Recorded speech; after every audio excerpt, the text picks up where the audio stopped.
Olá, eu sou o Cônjuge Bagna, quem ainda Sinatra Vermeer, e estamos reunidos nesse presente momento para a nossa quarta live da série de vídeos a respeito do Amargedon, a guerra final, onde luz e escuridão estão unidas na luta final contra as sombras planetárias.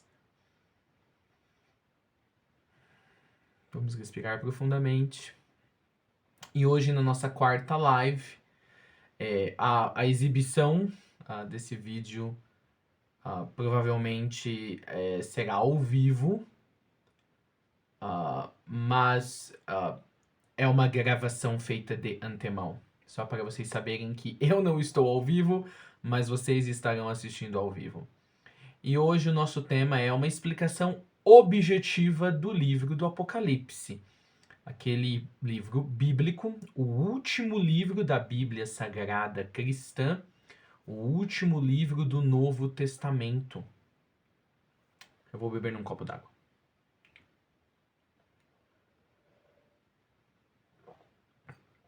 E porque é na live de número 4 que nós escolhemos, ou que eu particularmente, junto com os seres que me acompanham, nós escolhemos para falar sobre esse livro da revelação, esse livro do Apocalipse. Não necessariamente o que eu estou querendo dizer agora não é somente. Deixa eu refrasear isso. Porque parece que deu a impressão de que eu estava prestes a dizer. Eu estava prestes a explicar por que escolhemos a quarta live para falar do livro e não talvez uma live anterior ou uma live posterior. Mas, na verdade, o que eu queria dizer, por isso que eu estou refraseando, é por que falar do livro do Apocalipse se o tema principal da série de vídeos é o Amargedon? Muito simples, porque o livro do Apocalipse é o único lugar na Bíblia, se eu não me engano, aonde há a única menção à palavra Armagedon. Da onde retiramos o nome para essas séries de vídeos. E nome este que intitula essa guerra de luz e escuridão contra as sombras. Então, talvez seja importante a gente explorar um pouco o contexto no qual essa palavra aparece, isto é, o próprio livro da onde nós a extraímos. Ok, então uma explicação objetiva do livro do Apocalipse quer dizer para o que diz respeito ao que eu vou apresentar nessa live, é uma explicação diferente. E justamente por isso é uma explicação objetiva. É diferente de tudo o que você já deve ter lido, ou assistido, ou consumido a respeito desse livro profético da Bíblia. Um livro tido como um livro profético da Bíblia. Para aqueles que se interessam pelo tema e pelo conteúdo desse material.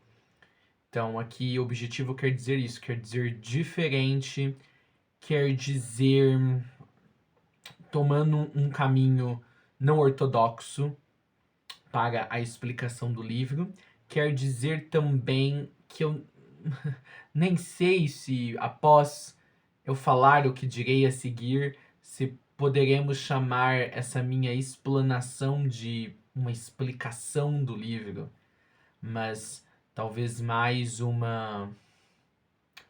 aprofundamento maduro nas energias e na estrutura geral que o conteúdo desse livro nos traz.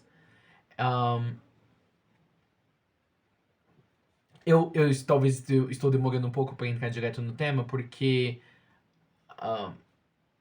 como eu disse, será uma explicação objetiva. Ela é tão objetiva, essa explicação, que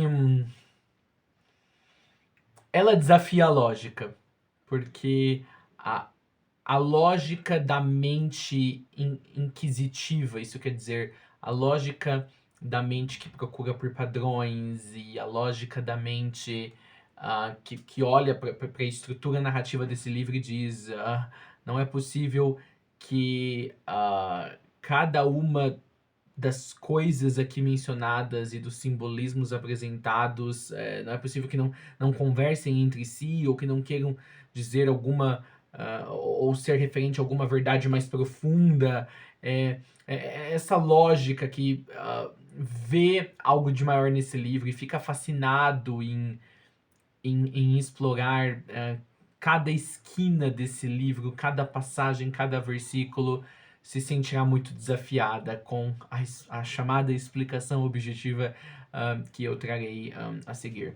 Eu não me lembro, eu, Anakenda, não me lembro, no pouco tempo de vida que tenho no planeta, desde que cheguei, e com base nas memórias de Charlie, corpo deste que agora utilizo, eu não me lembro de ter visto Charlie ou eu mesma ter achado algo na literatura escatológica, na literatura teológica, alguma coisa que se assemelhe com o que eu direi a seguir sobre o livro do Apocalipse. Algo, eu acho que eu posso dizer até certo ponto, até um certo grande ponto, inédito na maneira de abordar esse livro.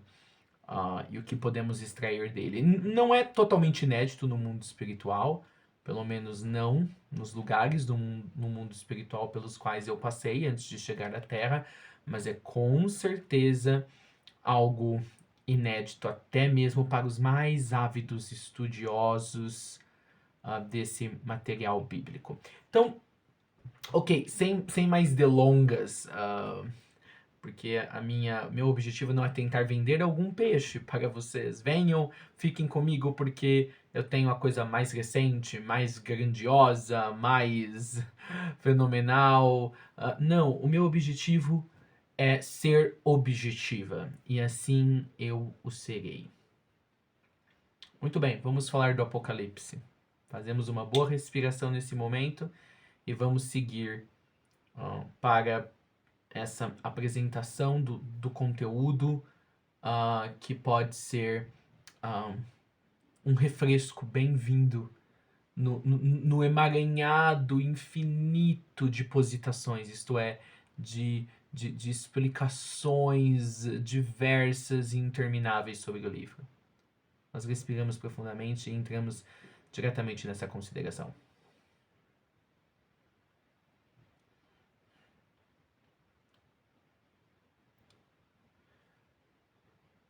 Há séculos esse livro tem fascinado desde as pessoas mais simples até os eruditos, pessoas que dedicaram as suas vidas em desvendar os mistérios de livros misteriosos como a Bíblia. Livros que a leitura do conteúdo ou das páginas não pode ser feita de forma leviana ou desapercebida. E muito material surgiu desses estudos dispendiosos e longos e concentrados. E uma coisa ficou clara para a maioria das pessoas que dedicaram a sua vida a estudar a Bíblia ou partes específicas da Bíblia que ganham muito destaque, como o livro do Apocalipse, junto de outros livros também tidos como proféticos, como os livros de Jeremias, Isaías, Daniel e assim por diante. Ficou claro de que a Bíblia, apesar de ter sido escrita durante um longo período de tempo, durante gerações e até milênios diferentes, parecia ter um mesmo pano de fundo, ou construir uma mesma mensagem ao longo de pelo menos 1.600 anos de escrita. E isso sempre impressionou os estudiosos, porque os estudiosos sempre se perguntaram como pode o escritor de 5 gerações atrás conversar com o que o escritor de agora estava desenvolvendo, sem eles nunca terem se encontrado, tido um papo, trocado ideias.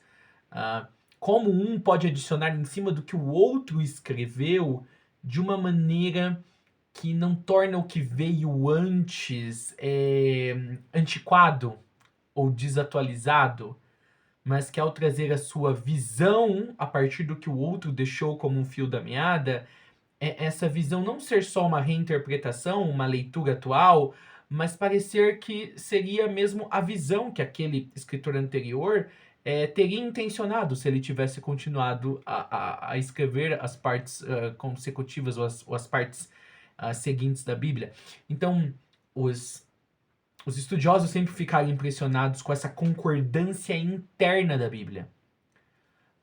Quando a maioria dos seus escritores eram de castas sociais diferentes, viveram em contextos sociais diferentes, construíram os seus escritos com objetivos diferentes, usando gêneros de escrita diferentes. É como se fosse uma feijoada. Coisas se juntam e funcionam muito bem. Então nós vamos falar que pelo menos para o Ocidente, a Bíblia, se a gente fosse usar terminologias de comida para falar sobre a Bíblia seria, dentro do mundo da literatura, a feijoada que deu certo. A feijoada que deu certo. Essa imagem, eu acho que ela é muito importante. A feijoada onde cada um foi jogando uma coisa ali naquele caldeirão, naquela grande panela, sem olhar o que tinha sido posto antes, ou sem ficar pensando o que a próxima pessoa colocaria, e ficou muito saboroso. Então, assim, a Bíblia é uma coisa fascinante para a pessoa que se aventura nela, ou que se predispõe a se aventurar nela, porque a pessoa ela acaba tomando gosto pela coisa, porque é uma perscrutação, é uma pesquisa quase inacabável. E, obviamente, os livros na Bíblia, que sempre geraram maior polêmica e maiores discussões e conversas intermináveis e releituras de tempos em tempos, são os livros proféticos. E os livros proféticos na Bíblia, eles carregam imagens mentais muito fortes.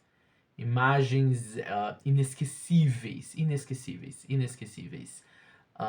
Então, a imagética desses livros, só a imagética, mesmo que você não entenda que conceito ou que argumento uma série de imagens está criando, apenas conseguir traduzir ou montar essa imagem na sua cabeça é algo que te prende, é algo que te leva para dentro do mundo bíblico de uma forma que poucos livros da humanidade conseguiram fazer.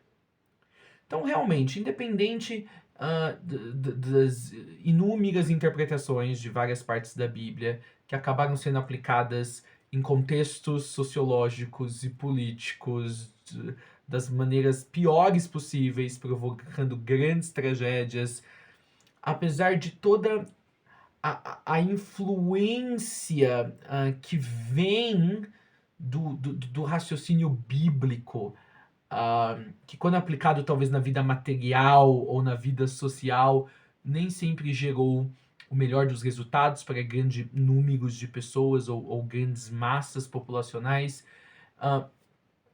Apesar da Bíblia ter sido usado de maneiras tão...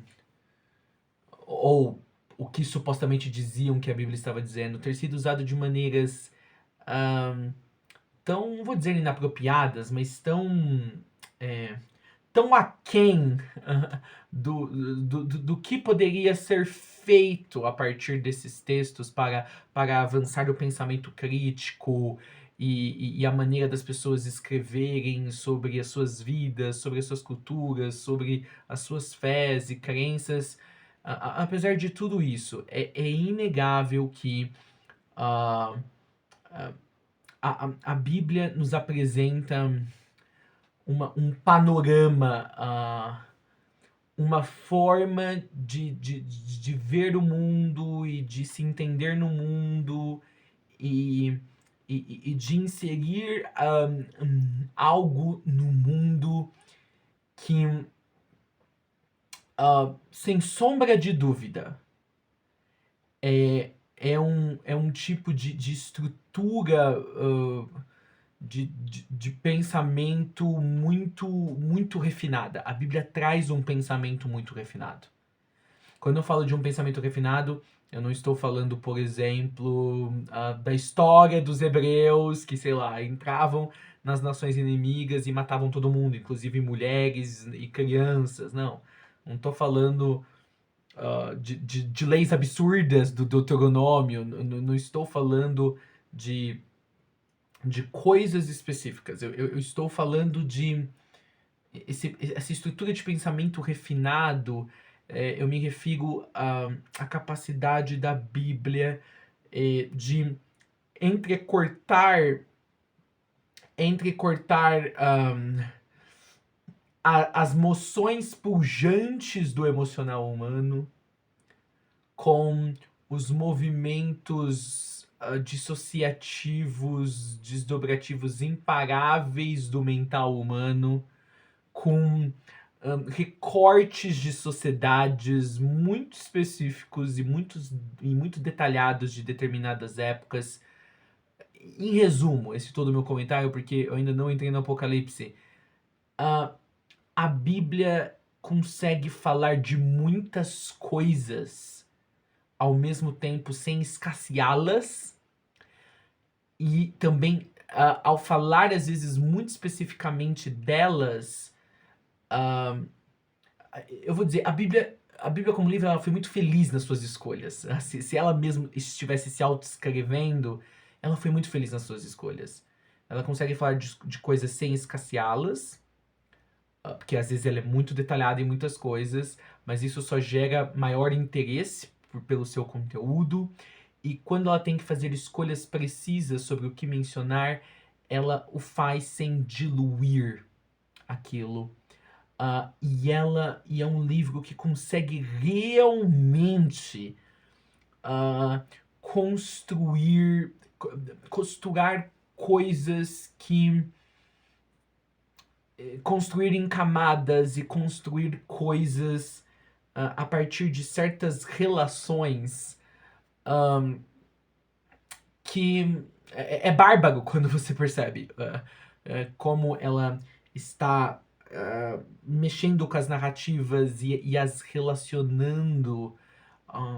Parece que é como se houvesse um escritor único, que seria Deus mesmo. Parece que nada escapa ao detalhe dele. Melhor dizendo, nenhum detalhe escapa ao olhar do observador desse escritor. Detalhezinhos muito pequenininhos lá no primeiro livro da Bíblia, do nada reaparecem, sei lá, no 20º livro da Bíblia, no 37º livro da Bíblia, em momentos que você talvez não escolheria dizer que ali seria o lugar para ele aparecer. E ele aparece e funciona muito bem. Então, por que eu estou fazendo esse panorama da Bíblia antes de entrar no livro do Apocalipse? Porque é um livro que parece que foi pensado do começo ao fim. As imagens mentais que vários dos livros na Bíblia apresentam não parecem aleatórias. Elas são muito claras na mensagem que estão tentando passar. Aqueles que as utilizaram sabiam muito bem no que queriam atingir dentro dos seus leitores. Representam muito bem a época e o mundo antigo que certas passagens e livros estavam tentando representar ou recontar. A Bíblia é um livro muito bem articulado, muito bem articulado, muito bem articulado. É uma penetração na essência humana tão bem fundamentada em todos os níveis, tão bem, tão bem aprofundada, tão bem sustentada tão bem, assim, lacerante. A Bíblia é, consegue trazer detalhes sobre a psique humana que raramente você verá em outros livros. E ela consegue passear entre os estados de humor dos personagens, às vezes em questão de 3 versículos. Assim, a Bíblia é um livro que eu diria que se ela teria sido, se ela tivesse sido escrita por um único escritor num período de, sei lá, 5, 6 anos ou 20 anos, ela teria sido o Game of Thrones da sua época. O Game of Thrones da sua época. E é claro, materiais como Game of Thrones e Narnia e os livros do Tolkien são todos inspirados, todos bebem da Bíblia. Então, a Bíblia te convence o tempo inteiro, sem querer te convencer, de que ela está te contando uma história unificada. E, portanto, acho que nenhum cristão, de qualquer vertente que ele seja, ou até mesmo eruditos que não são cristãos, mas estudam a Bíblia como um livro filosófico ou histórico, ou o que quer que seja, ou como uma olhadela na forma de pensar de povos passados, nenhum desses grupos de pessoas irá negar de que parece que a Bíblia tem uma mensagem unificada e tem uma história unificada. E, portanto, o ápice dessa história é o livro do Apocalipse. Eu sei que alguns talvez vão ficar bravos com a Ana Kenda. Você levou esses 10 minutos para dizer, todos esses comentários para dizer que a Bíblia tem uma história unificada. Mas não é isso? Todo livro não tem uma história unificada com começo, meio e fim? E aí eu falo, já tentou ler a Bíblia para você ver como os livros são tão diferentes? Mas eu acho que a Bíblia faz um papel excelente de expor escondendo. De expor escondendo. Por exemplo, no final do último livro, se eu não me engano, acho que é São Malaquias, né? Malaquias, se eu não me engano, é o último livro da primeira metade da Bíblia, antes de entrarmos nas escrituras gregas cristãs, no chamado Novo Testamento. E se eu não me engano, entre Malaquias e o Evangelho de Mateus, tem o quê? 700, 1000 anos? Há ali um buraco, um espaço não preenchido de 700, 1000 anos de história não registrados. E a Bíblia não fala isso. Simplesmente você vira uma página e você está no Evangelho de Mateus e começa ali a contar a história do Cristo. A Bíblia tem essas coisas, ela não precisa dar explicações, ela não precisa pôr um letreiro na tela e dizer 700 anos depois. E funciona, e é incrível, parece que de alguma maneira está subentendido no texto, e por outros malabarismos de cruzamento de informações você entende que aquele período foi omitido, sabe-se lá por quê. Vamos pular para a parte quente da história. As escolhas editoriais da Bíblia são muito interessantes. Eu falo assim, das escolhas editoriais, é como todo mundo que foi pôr na mão nisso que se tornaria um livro unificado, na verdade não seriam várias mãos, seria uma mão invisível manipulando a junção desses vários textos, desses vários recortes. Então, é isso, é meio... eu não sei em que momento cada pessoa que pega a Bíblia desde o começo, quando uma pessoa percebe, nossa, isso é uma história mesmo,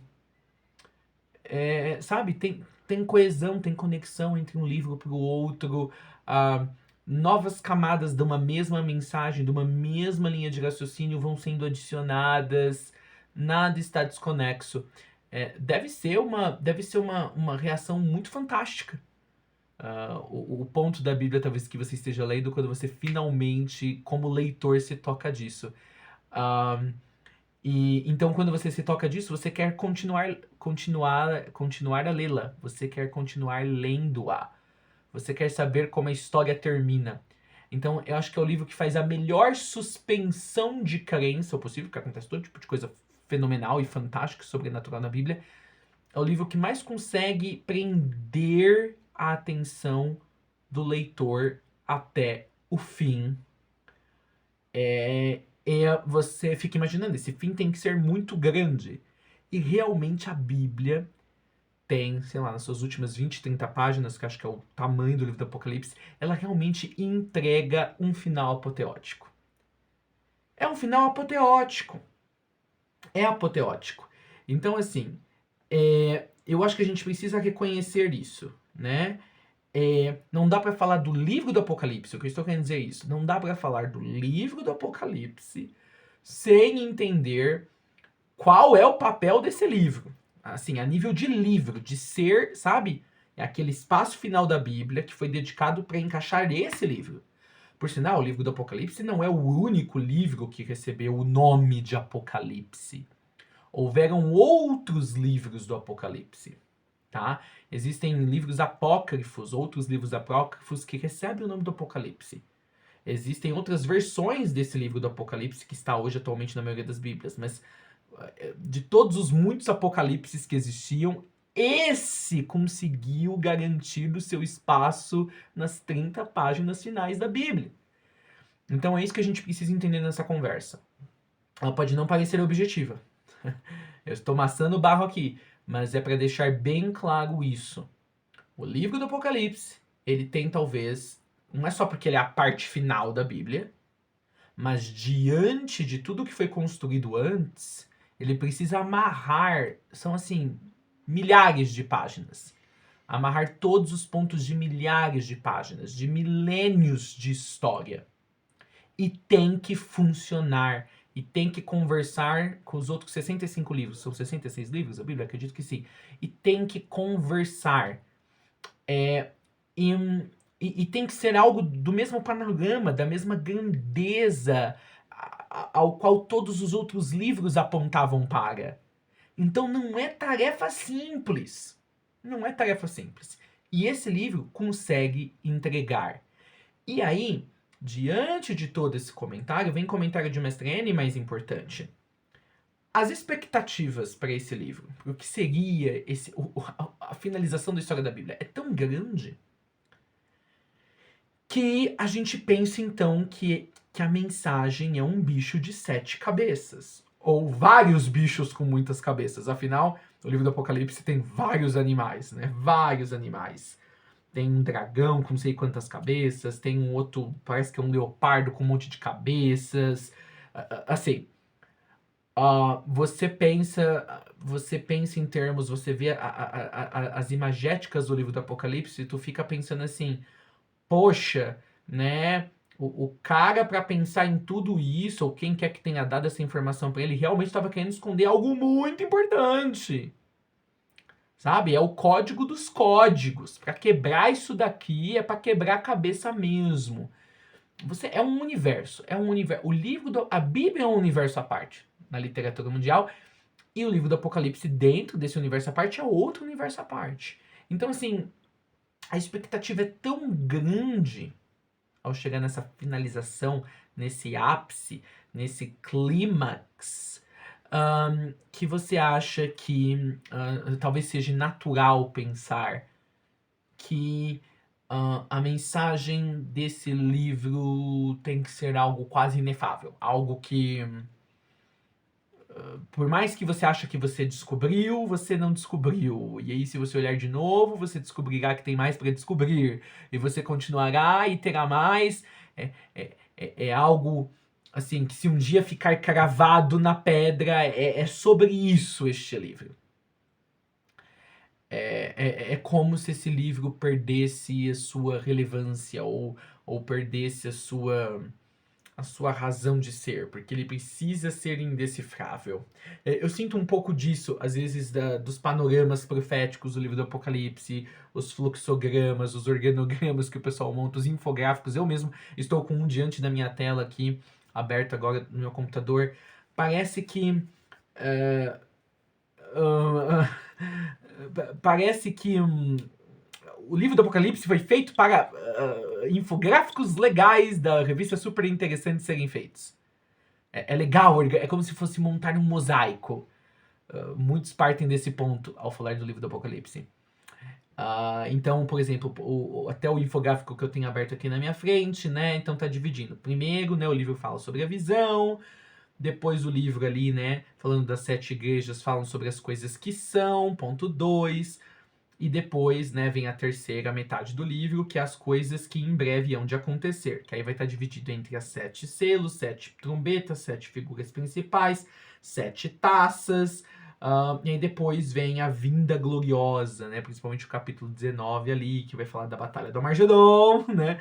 Bodas do Cordeiro, volta de Cristo. E aí tem a parte final, que é o estado eterno, né? 7 coisas novas. Então, assim, parece que é um livro, não que ele foi feito para isso, mas ele é tipo um. É tipo um ponto de. Não sei se de sublimação, mas. Um, as pessoas gostam de dizer que o entendem. As pessoas gostam de dizer. É gostoso pro ego espiritual dizer: ah, eu decifrei o que é o dragão de tantas cabeças. Ah, eu decifrei o que são as bodas do cordeiro. Ah, eu decifrei. E está tudo bem, acredito eu. Há um saborear quase sádico de dizer assim: eu fiquei com a minha cabeça enfornada horas dentro desse livro, estudei não sei quantas outras enciclopédias, e eu posso dizer com todas as palavras que este símbolo quer dizer isso. E aí, as pessoas pensam, então o que eu estou querendo dizer é, as pessoas pensam, há símbolos, estão ali para serem decifrados. Eu quero saber qual é a mensagem que o símbolo guarda. E as pessoas se debruçam nessa atividade, o que pode ser completamente recompensador. Eu vi o Mestre Charlie tem escritos guardados aqui até hoje na casa dele, muito bons por sinais, teorias muito boas sobre o que seriam certas coisas do livro do Apocalipse, que são fenomenais. É realmente um trabalho recompensador, mas eu vou dizer agora para vocês. Será que não seria exatamente sobre isso? Será que os símbolos não foram colocados lá para atiçar a curiosidade das pessoas? E para fazer as pessoas justamente pensarem de que existe uma mensagem oculta por trás de cada símbolo? E justamente as pessoas ficarem debruçadas nessa atividade, de quebrar o código, de revelar o significado de cada símbolo, seria exatamente o que manteria a mensagem que está desvelada durante o tempo todo no livro acabar por ficar escondida ou preservada? Porque veja, vamos pensar bem. Se todo mundo tá quebrando esses códigos, né? Eu tô falando aqui das imagens como códigos, as imagens do Apocalipse. E cada um formula a sua teoria. Então, peraí, não é um código tão codificado assim, correto?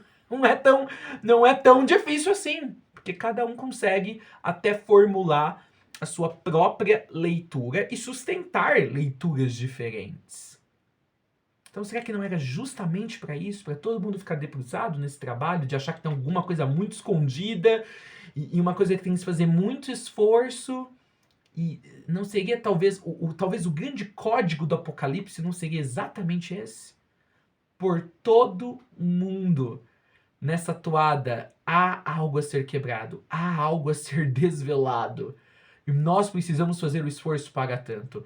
E ao se canalizar, e ao canalizarem os seus esforços para tal intento, não verem o que é óbvio, o que está ali para aquele que não pescar a isca, para aquele que não morder a isca.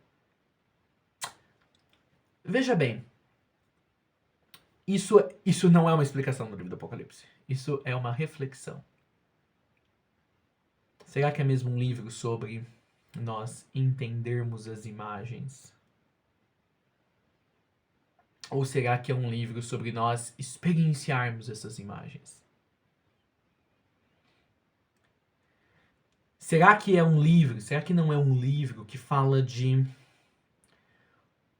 um referencial de vida e de um contexto histórico e social específico da mente de um senhor que, segundo o que dizem, estava preso na ilha de Patmos quando escreveu o livro? Será que o livro não é sobre todas as imagens de vida e de referências culturais e sociais dentro da cabeça desse senhor conversando entre si e ganhando vida?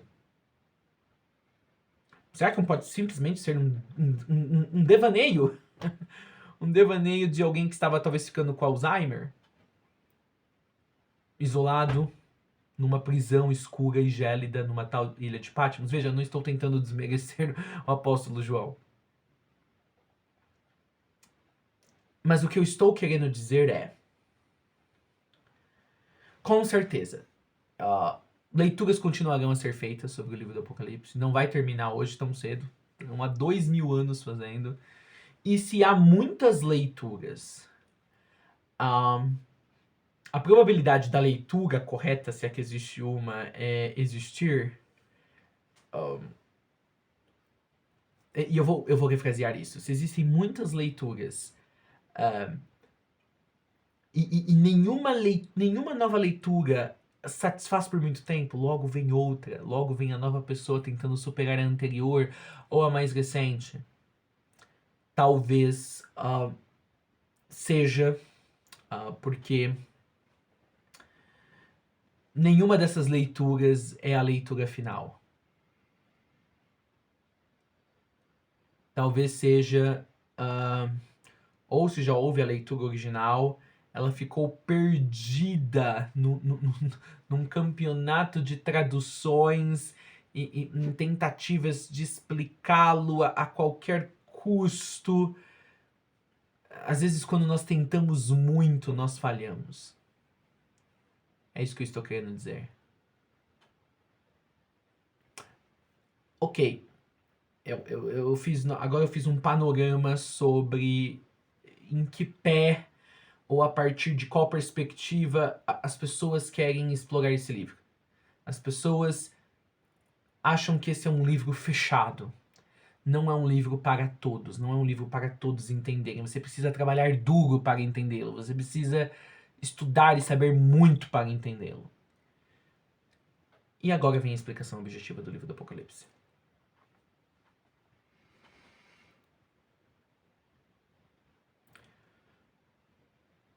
Todos nós sonhamos. Todos nós sonhamos. E nas horas de sono, uma pequena explicação metafísica aqui sobre o que acontece no sono. O corpo continua a trabalhar. Várias coisas são reparadas no teu corpo, o corpo físico durante as horas de sono, várias coisas são reorganizadas, o corpo se recupera para mais um dia de vida. Mas, metafisicamente falando, espiritualmente, durante as horas de sono, o seu espírito vai e tem muitas experiências nos muitos mundos espirituais. E se você não tem uma mediunidade aberta, você acorda no dia seguinte e você não se lembra de nada. Ou se lembra de muito pouco. Ou se lembra de fragmentos. Mas geralmente, de uma coisa você se lembra dos seus sonhos. E às vezes você tem sonhos muito estranhos. Muito estranhos. São sonhos que têm uma lógica interna e dentro da atmosfera daquele sonho, aquela lógica faz total sentido. Mas aquela lógica nunca funcionaria no mundo material. É estranho, é uma coisa que faz sentido, mas não faz sentido. E a espiritualidade nos explica que muitas das coisas que nós sonhamos é a sua mente reinterpretando energias ou vivências que você teve no mundo espiritual, mas que a sua mente não consegue encaixar nos termos humanos. Não há um equivalente dentro das vivências humanas daquilo que você viveu nas horas de sono no mundo espiritual. Então a tua mente ela tenta procurar a imagem mais próxima, que por algum tipo de classificação dela, imagem tal tem alguma relação com coisa tal que a sua mente não sabe o que é, mas diz ela de que essas duas coisas estão correlacionadas, a imagem e a coisa X que você viveu no mundo espiritual. E então os nossos sonhos se tornam ricos, ricos, ricos, ricos. Há coisas que só podem ser experienciadas no mundo onírico. E o livro do Apocalipse é um sonho. Ele é um sonho. Ele é um sonho. Para o apóstolo João,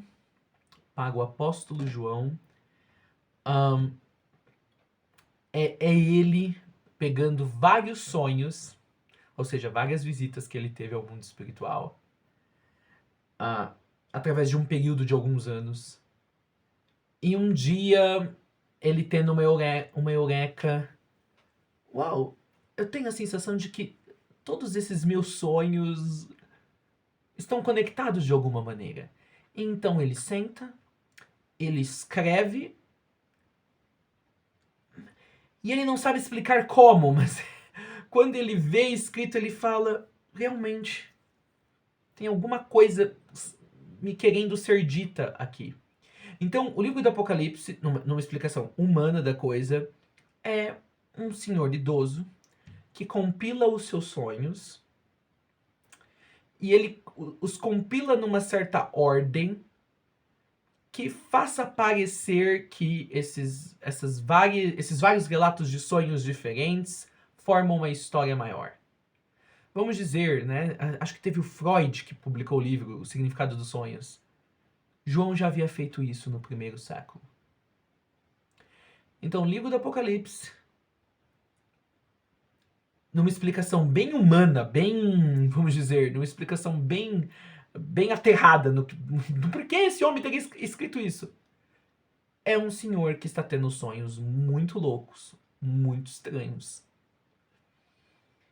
E um dia ele tenta fazer sentido de todos eles, porque ele pôs na cabeça de que eles se conversam, ou de que eles deveriam se conversar, ou de que ele acha que são visitas repetidas que ele faz a um certo lugar no mundo espiritual e que talvez ele está visitando o mesmo lugar e sempre vendo a continuação daquela história. Então ele as registra.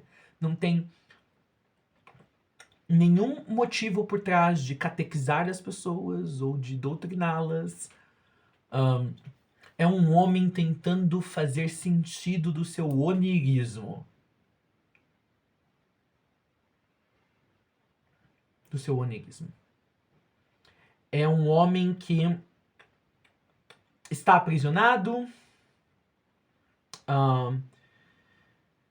É um homem que está tentando organizar o seu mundo interno em imagens. Para que talvez ele consiga organizar o seu mundo externo. O que esperar desse mundo externo? É um homem que está tentando contrapor vivências oníricas como sendo vivências que podem ser extrapoladas para o mundo material e causar transformações profundas no mundo material, tanto quanto ele as vê fazer quando está dentro delas nas suas horas de sono.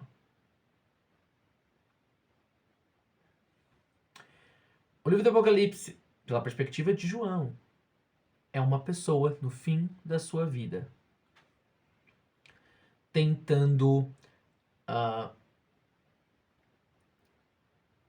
dar sentido espiritual para essa vida. É um homem que está às avessas. Ele está às avessas com o prospecto do futuro, com o que o momento presente lhe apresenta, o que está disponível para ele, e as coisas as decisões de vida que lhe trouxeram até ali, até aquele momento. Então eu diria que é um trabalho de journaling, é um diário das imagens internas, e ele não pode acreditar que elas são desconexas. É bem a mente humana que gosta de pôr sentido em tudo. Ele não pode acreditar que esses sonhos que ele está tendo, muito loucos, não sejam simplesmente experiências muito loucas. Ele não pode acreditar que sejam apenas experiências espontâneas. Deve haver alguma mensagem por trás, alguma coisa que os conecta, e ele tenta fazer esse exercício. É sobre isso. É um homem, nos seus últimos dias de vida, tentando extrair algum objetivo, algum significado adicional para continuar seguindo a partir da sua única fonte de novidades àquela altura. Os sonhos com os quais ele acorda, os sonhos que, depois que ele acorda, ele se lembra que os teve na noite anterior, estando aprisionado. E esse simbolismo hoje desse livro extrapolou para as muitas mídias, foi parar na boca, nos discursos de governantes, influenciou coisas primordiais e decisivas na história da humanidade. E era um homem tentando encontrar a paz dentro de si nos seus momentos finais. É sobre isso. A grande revelação do Apocalipse é João tentando revelar algo para si. Tentando fazer sentido da vivacidade enorme do seu mundo interno em meio ou diante ou posta de frente com o estado estático da sua vida exterior. Aprisionado, acorrentado, ilhado. É um homem tentando recuperar o sabor da vida, recuperar o frescor de uma vida muito tigelada agora, muito reduzida ao espaço bem pequeno da sua cela. É um homem tentando não deixar a chama a chama da esperança dentro dele, tentando não deixar que essa chama se apague. Ele não estava preocupado, posso garantir para vocês, ele não estava preocupado que isso se tornasse a finalização do livro espiritual, um dos livros espirituais mais importantes, e de que isso influenciasse pessoas séculos à frente. Não, ele estava tentando ficar bem, porque ele sabia que os seus momentos finais se aproximavam. Ele pensou sobre... ele pensou sobre... ao sentir que estava indo embora do mundo, ele pensou sobre... como ele gostaria de... Ele estava indo embora do mundo, mas como ele gostaria de ver o sofrimento indo embora do mundo? Ele pensou também. Não sou eu apenas indo embora. Se o sofrimento também fosse embora, como eu gostaria que ele fosse embora? Se a luta, a guerra fosse embora do mundo, como eu gostaria que elas fossem embora? Como eu explicaria isso em imagens? Se a perseguição fosse embora do mundo, como eu gostaria de vê-las? Se o Cristo voltasse, como eu gostaria de... O que eu gostaria que ele fizesse, não é tanto ele dizendo sobre coisas taxativas que irão acontecer, é o que ele gostaria é alguém numa crise de fé. Alguém numa crise de fé que precisa encontrar um novo expoente, uma nova camada dessa fé. Porque era 98 era comum, dizem que é por volta dessa data que ele escreveu o livro, e o Cristo, Jesus, não havia retornado. Não havia um único cristianismo. A perseguição era intensa. Parece que a humanidade continuava, como sempre. Então é alguém com uma profunda crise de fé e se atendo até o último momento a imagens grandiosas, imagens que só poderiam se sustentar num espaço tão expandido e tão flexível como a ambiência da imaginação que todo ser humano carrega. Agora, isso falando de João, não é glamouroso, veja, não é nada glamouroso dizermos que ele não sabia o que ele estava fazendo e de que não havia um objetivo nobre de dar a direção definitiva para a igreja. Não. Era um homem como eu e você,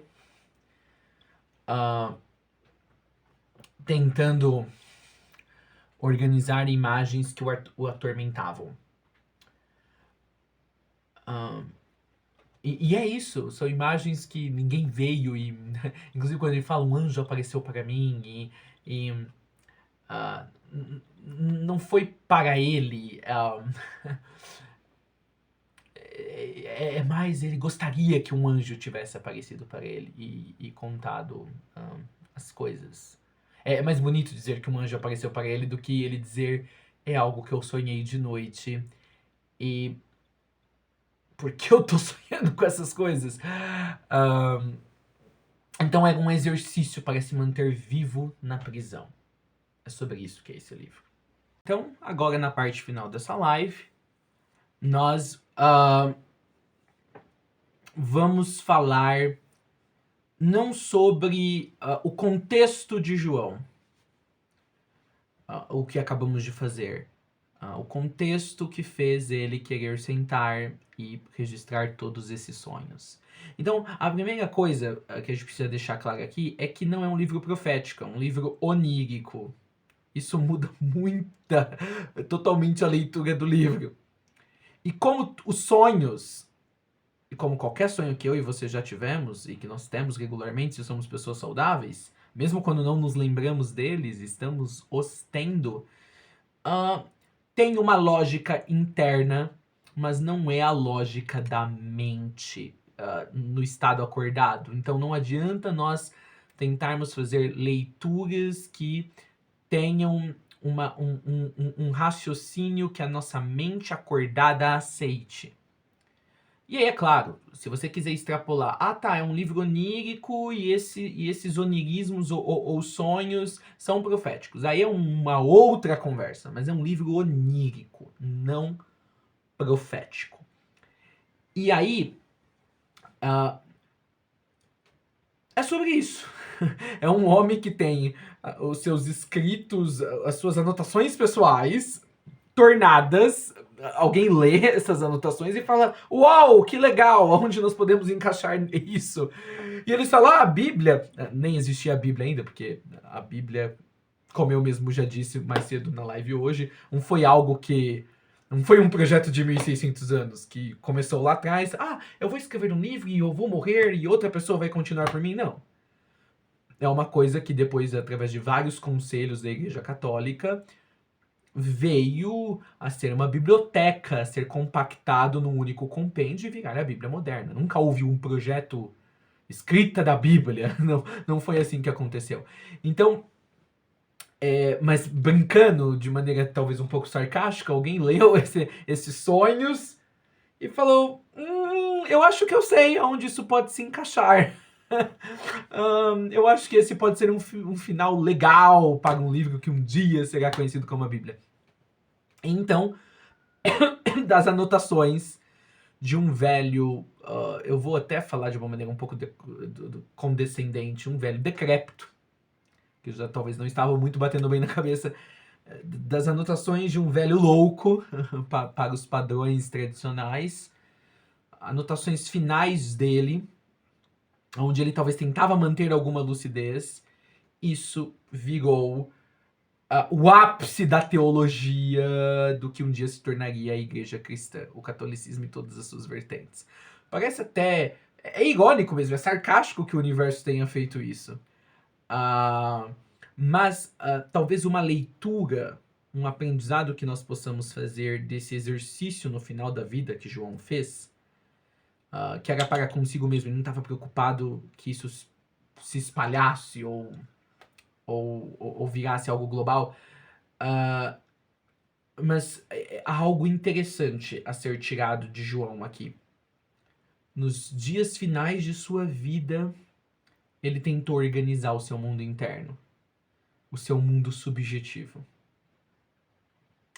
Ele realmente entendeu, desesperançoso e com uma esperança despedaçada, porque toda a teologia que ele e outros seguidores de Jesus traziam até ali havia caído por terra. Jesus, como eu disse, não retornou. A congregação, ou as eclesias, ou os grupos de cristãos não se uniram, só se dividiam ainda mais. Então, assim, externamente, nenhuma das expectativas foram cumpridas.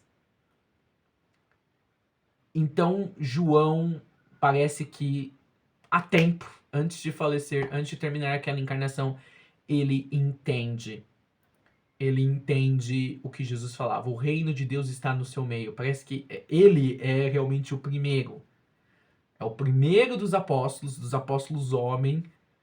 E por sinal, o último, né, que ficou vivo, foi o último a morrer que entendeu. Quando Jesus dizia o reino está no seu meio, Jesus estava querendo dizer, o reino está no seu interno. Ele é o primeiro que entende. Ele finalmente entende de que esse reino nunca será visto externamente, não é sobre cumprimentos externos. E portanto, se o reino é dentro de mim, eu posso criar a versão do reino que eu quiser. Então, o último ato dele antes de morrer é ele criar como ele gostaria de experienciar esse reino dentro. Ele cria um mundo à parte do mundo real, dentro dele, da imaginação dele, onde ele vive esse reino. Todas as promessas bíblicas ou as promessas dos profetas ou as promessas do Cristo se cumprem dentro do átrio do coração. Ele entende isso. Então talvez o aprendizado esteja aí. O aprendizado do livro do Apocalipse está no escritor que o escreveu. E como ele utilizou esse livro? Ele não utilizou o conteúdo do livro. A experiência de escrever o livro, ele utilizou para finalmente trazer de dentro dele para fora, para o papel, o sentido da vida. Ele deu sentido à mensagem dentro dele. E ele escolheu a mensagem do Cristo, a mensagem cristã. E ele escolheu dar sentido a essa mensagem, a transformando em imagens potentes. Então, talvez a grande mensagem do João do Apocalipse, do apóstolo João, supostamente aquele que escreveu o livro do Apocalipse, é: viva o reino dentro de você. Viva o reino dentro de você. E quando você vivê-lo internamente, você extrairá um sentido de vida que alimentará a chama do seu ser.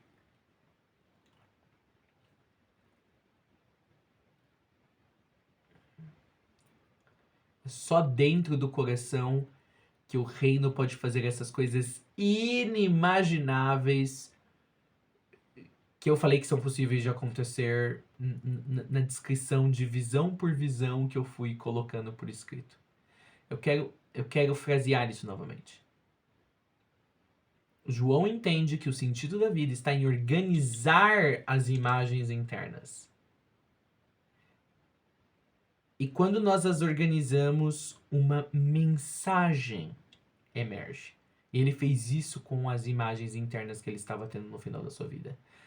Nós não sabemos qual é a mensagem que emergiu para ele dessa determinada costura de imagens que ele fez, mas nós sabemos que alguma mensagem emergiu. É só para ele. Nós nunca conseguiremos saber qual é a mensagem que emergiu para João da organização dos sonhos dele que viraram o livro do Apocalipse. Nós não precisamos saber a mensagem que ele recebeu ou que ficou transparecida para ele. Nós podemos organizar as nossas próprias imagens internas e também ter o nosso próprio Apocalipse ou revelação. Essa é a mensagem do livro do Apocalipse. O Apocalipse não é uma mensagem universal. O livro do Apocalipse é o escritor do livro dizendo: você cria a sua própria revelação pessoal olhando para as imagens que estão sendo refletidas no seu mundo interno. E vendo que elas se conversam e escolhendo um formato, uma metodologia para organizá-las. Quando você as organiza, a mensagem aparece e o reino de Deus está plenamente realizado em você.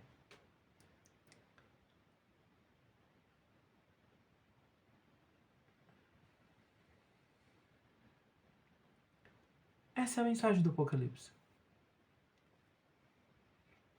Todo mundo acha que há uma revelação unificada ali, como o mundo externo será levado da desordem, do caos criado por Satanás, a todos os seres serem unificados debaixo de um governo crístico físico que governará a terra inteira. Não.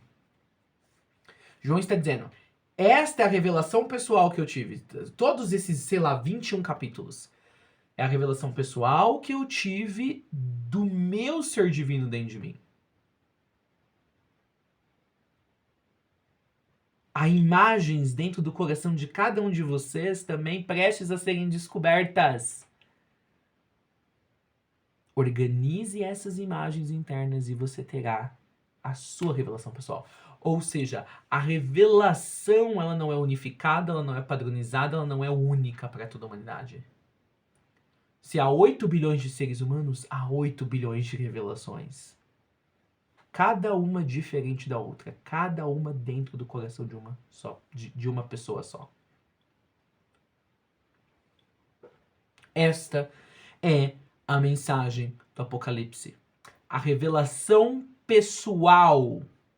A revelação é pessoal. E a revelação pessoal está nas imagens que o mundo interno e o coração de cada um carregam. E 2 corações e 2 mundos internos não carregam as mesmas imagens e, portanto, não terão a mesma revelação. O encontro com Deus é sempre único dentro de si, insubstituível, com características particulares da pessoa que acessa Deus internamente. Fantástico, onírico, não lógico, apoteótico. Então é João dizendo, Deus foi revelado para mim, dentro de mim, através dos meus sonhos ou de outras coisas sobrenaturais, e quando Deus se revelou para mim dentro de mim, foi dessa maneira que eu experienciei. E você, qual será a sua experiência quando você acessar Deus dentro de você?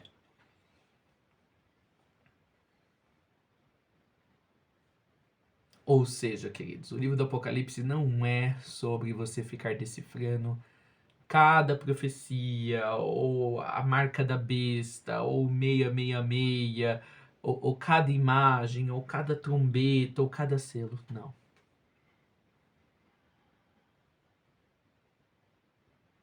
Pode ser para aqueles que se interessarem, mas não é sobre isso.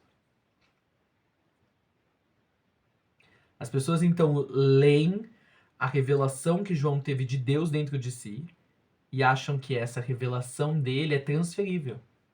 É sobre estudar a revelação dele. Não, ele está dizendo no livro do Apocalipse, você pode ter uma revelação pessoal de Deus em você. Veja, eu consegui. É só isso que ele está dizendo. Não tem nenhum símbolo no Apocalipse. Ou a besta, ou o cordeiro, o que quer que seja, 7 igrejas. Nenhum desses símbolos tem qualquer relevância para nós. Não porque nós estamos 2000 anos depois, que estivéssemos lá no dia dele. Não tem relevância para nós, porque não é uma revelação do nosso coração.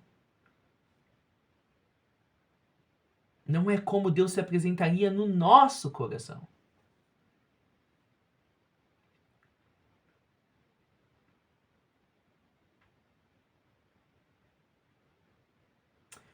Então, tenha uma revelação pessoal de Deus.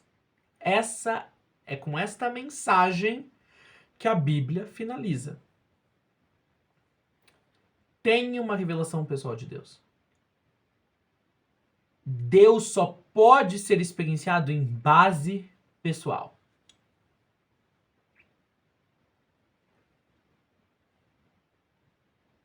E é interessante porque antes você pega todos os outros 65 livros da Bíblia.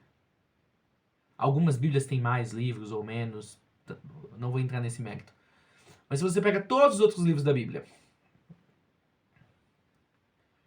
todos os livros falam de grandes servos de Deus. É Davi, é Salomão, é Josué, é Moisés.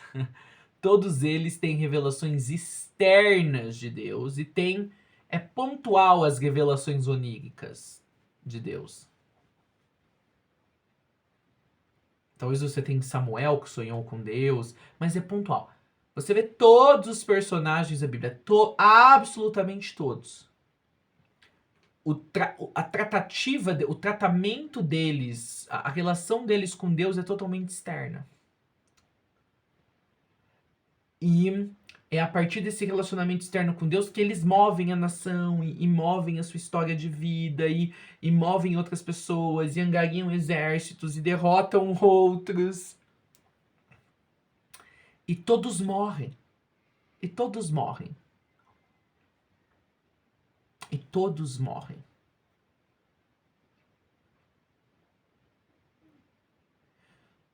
Desses personagens até chegarmos em João, no último livro, talvez o único que tenha recebido a sua recompensa, que fala assim, venha pra cá, filho, descanse no seio de Deus, receba o seu quinhão, é o profeta...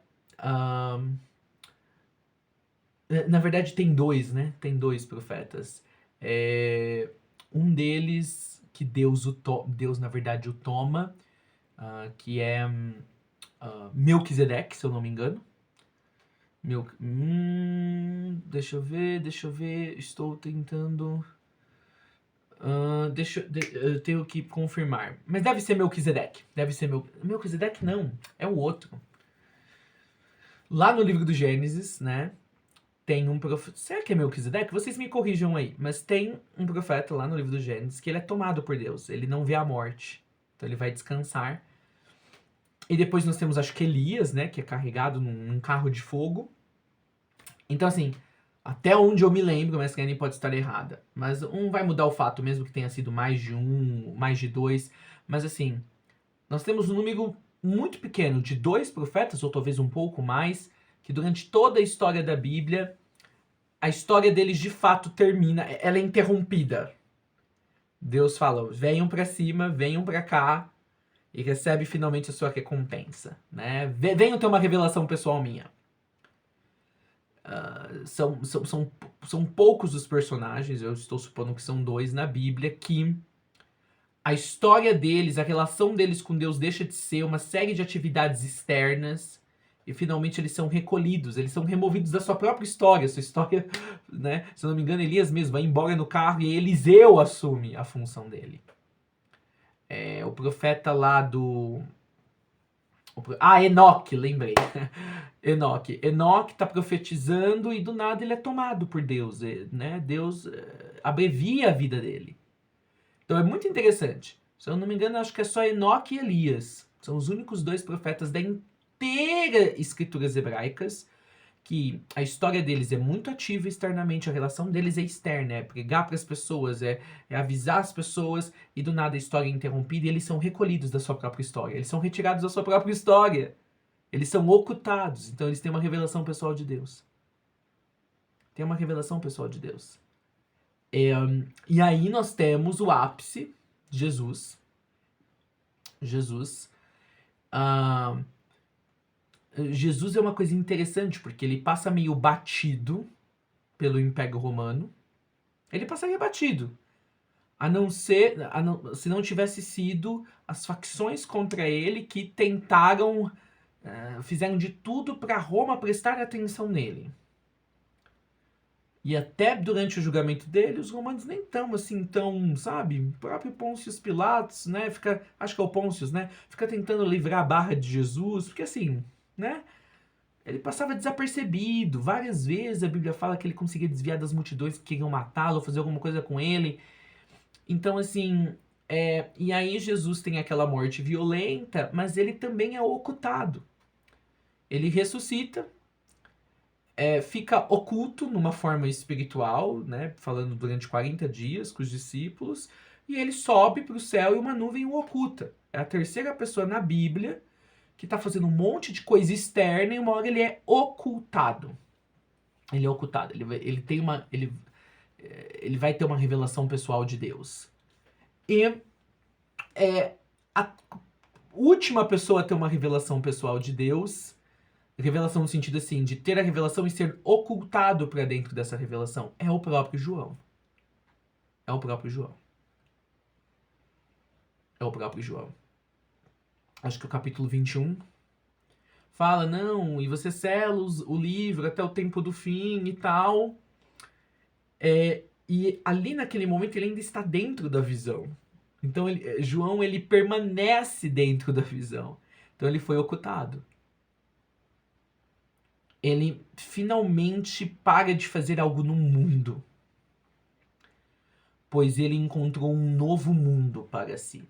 Mas é interessante, eu estou trazendo todo este comentário porque é entender essa mensagem da Bíblia.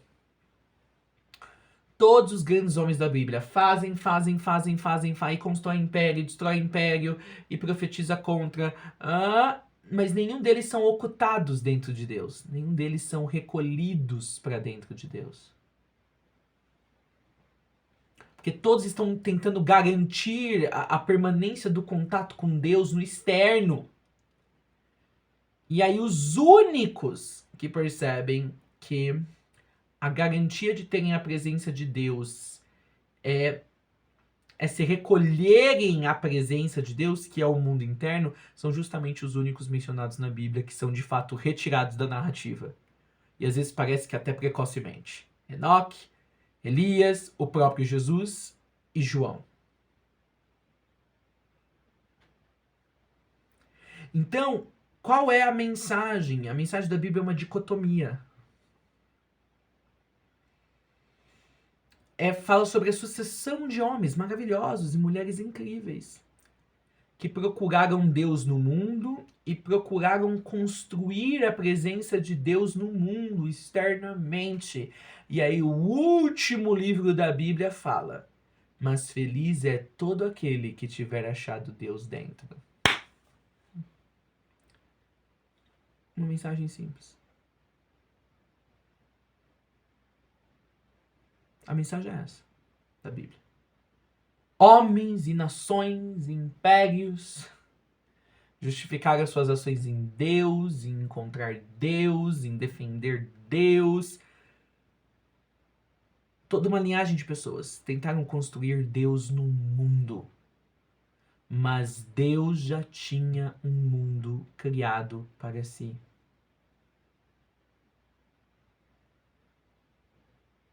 E essa é a grande revelação. Deus só pode se revelar no interno, nunca no externo. Então a mensagem da Bíblia é: toda a história da humanidade é um grande, sabe, tentar alcançar o vento. Mas se você tiver passado por tudo isso e no fim você chegar na revelação, na sua revelação, não a de João,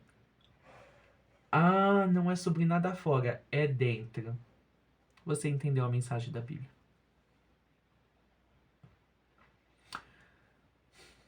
Assim, queridos, eu tenho certeza que poucos de vocês gostariam de ouvir. O que é os 7 selos? O que é as 7 trombetas? O que é as 7 figuras principais? O que é as 7 taças?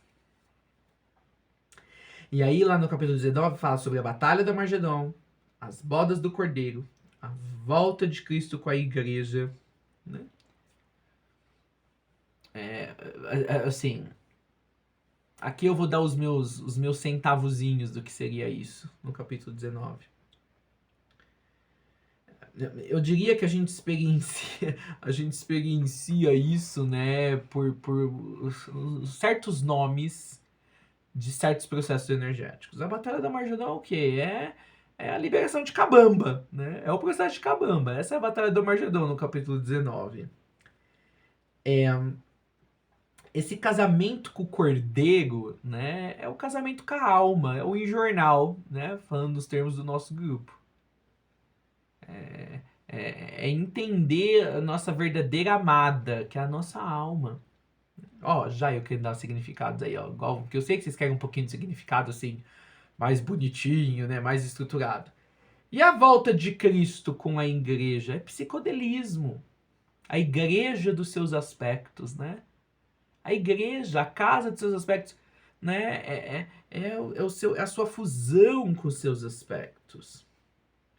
E ainda ali no capítulo 19 fala sobre anticristo e falso profeta, lago de fogo. Eu diria que que o anticristo é o ego. Não o anticristo, o anticristo que seria o movimento pelo fim do capitalismo, como já foi explicado no outro evento. O anticristo, capítulo 19 de Revelação, é o ego. O ego é o anticristo. É o ego que se opõe ao Cristo, à essência. E o falso profeta, ou seja, aquele que dá voz para o anticristo, é a personalidade humana. Então, quando fala lá em capítulo 19 que o anticristo e o falso profeta tem que ir pro lago de fogo, vão pro lago de fogo, quer dizer, né, para você derrotar Cabamba, que é o patógeno da desconsciência espiritual. Quem sabe, né, fez os nossos cursos, sabe do que eu tô falando. Para você se fundir com a alma totalmente, que é considerado ali as bodas do cordeiro, e retornar, né, retornar um espaço de harmonia com seus aspectos, com a verdadeira igreja da tua vida, que são todas as subpersonalidades que tu tem que jogar o ego e a personalidade humana, ou seja, o anticristo e o falso profeta no lago de fogo. Tem que destruir eles totalmente. É essa a mensagem. Uma mensagem posteog, né? Ou seja, uma mensagem posterior impressa em cima do capítulo 19, que não era o objetivo original por João, que só estava ali documentando seus sonhos. Então é isso, essa é a vinda gloriosa. Tirar da dualidade, cabamba, se unir, né, ter a conceituação de união com a alma, estar em harmonia com os aspectos, que é o mesmo que sem ego e sem o controle da personalidade humana. Pronto, lindo, maravilhoso. Por exemplo, estado eterno. Aqui sou eu, saindo fora da objetividade que eu trouxe. O livro fala sobre você. E aí, veja bem, isso que é interessante do Apocalipse, porque os personagens da Bíblia são construídos de uma maneira que você se identifica com eles. Porque eles são personagens falhos, frágeis. Eles têm. Os servos de Deus na Bíblia têm pontos fortes, mas eles também têm crassos erros de conduta. Então é como se Deus estivesse falando, olha, um dia, em uma encarnação, você vai ser um Davi, entendeu? Numa outra encarnação lá, você vai ser uma Jezabel, entendeu? Na outra, tu vai ser o filho da puta do Judas, entende? Você vai ser tudo isso. Você vai continuar vivendo vários personagens aqui na roda reencarnatória. Cada novo livro da Bíblia é como se fosse uma nova encarnação. E você só vai continuar vivendo vários personagens enquanto tu não entender, ou até você entender, que o encontro comigo não se dará na materialidade. O encontro comigo é no interno. Na hora que tu parar de dar valor para todos esses processos que tu tá vivendo em várias encarnações e tu simplesmente permanecer com o foco aqui, você teve a sua revelação. A sua epopeia bíblica, pessoal, foi cumprida. É incrível. E aí você vai experienciar as 7 coisas novas. O estado eterno das 7 coisas novas ali, capítulo 21, né? Então fala sobre o novo céu, a nova terra, a nova Jerusalém, uma nova ordem universal, um novo templo, um novo nome e um novo paraíso. Se a gente fosse dar uma explicação esotérica para isso, né? Um novo céu quer dizer, né, uma nova espiritualidade.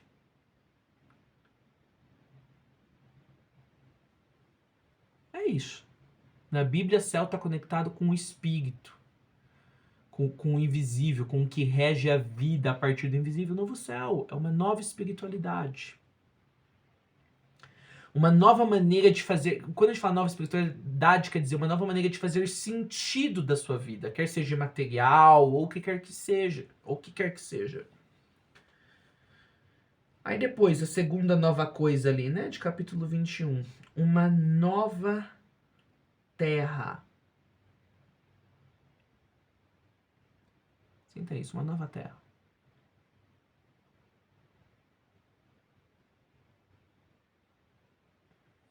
Terra, muitas vezes na Bíblia, é usado como sinônimo para humano, para humanidade. Então, um novo humano. Um novo sentido para a vida, surge uma nova terra, um novo humano. Você é um novo humano. Você é um meta-humano. Você é um hiper-humano. Tem outros termos. Uma nova Jerusalém. É uma das 7 novas coisas. Uma nova Jerusalém.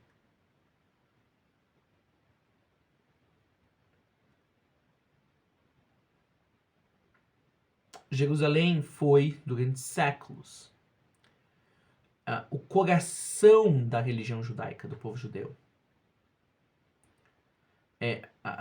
O coração, o centro mesmo de comando da religião e do povo. A psique, a forma de pensar, as tendências vinham da Nova Jerusalém. Então, vinham de Jerusalém, desculpa. Então, novo céu, uma nova espiritualidade, nova terra, um novo ser humano, uma nova Jerusalém.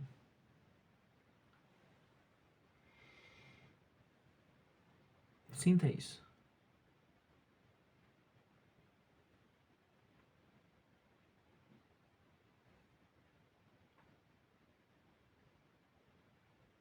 Eu apostaria de que essa nova Jerusalém é uma nova energia. Novo espírito, novo humano, nova energia. Porque as energias é o que comanda tudo. São as energias. Depois, uma nova ordem universal. Eu chamaria isso de um novo cosmos. Um novo macro. Então eu tenho uma nova espiritualidade, eu tenho um novo humano, uma nova energia. Eu tenho um novo cosmos. Um novo templo. Um novo templo. O templo era o lugar onde você podia ter o contato mais íntimo com Deus. Então, assim, dentro do judaísmo, então eu diria um novo coração. Um novo nome. Acho que esse é um novo nome mesmo. É exatamente isso, essa sexta coisa, das 7 novas coisas. Um novo nome. Quer dizer, uma nova identidade. E um novo paraíso. Eu diria que esse novo paraíso seria o mesmo que uma nova razão de viver. Então é sobre isso que é o capítulo 21 da Bíblia. Nova espiritualidade. Um novo... uma nova espiritualidade. Um novo humano. Uma nova energia. Um novo cosmos, ou seja... uma nova percepção, um novo coração, uma nova identidade, um novo paraíso, uma nova razão de viver. Não é isso que a espiritualidade pode produzir por nós? Quem já trilhou cada um desses pontos sabe que é isso. Nós viemos a esse mundo físico para entender de maneira completa e abrangente em todos os níveis em que você quiser perceber isso, de que o externo é apenas uma miragem sobre a qual ou contra a qual ou a partir da qual a gente consegue observar a nossa consciência divina conversando com nós como sendo aquele encontro pessoal com Deus na nossa internalidade. Obrigado por terem estado comigo durante toda essa palestra. Eu sou o Conjubaga Nakenda Sinatra Vermir. Que você também possa acessar a sua revelação pessoal e, como João, ter o encontro definitivo de todos e o ponto de evolução que supera e é o clímax de todas as evoluções. Encontrar esse você, que é o que nós chamamos de Deus, naquilo que sempre ele acompanha. O interno dos internos, o coração do interno, o real refúgio, a real morada do reino de Deus, o espaço do autoconhecimento, o espaço da luz invisível, o espaço que está aqui antes de virmos à matéria, que continua aqui depois que vamos embora da matéria, o desconhecível, o ineconhecível, aquilo da onde, aquele não eu da onde sussurra, você é um eu e você está preparado para me conhecer. Aí eu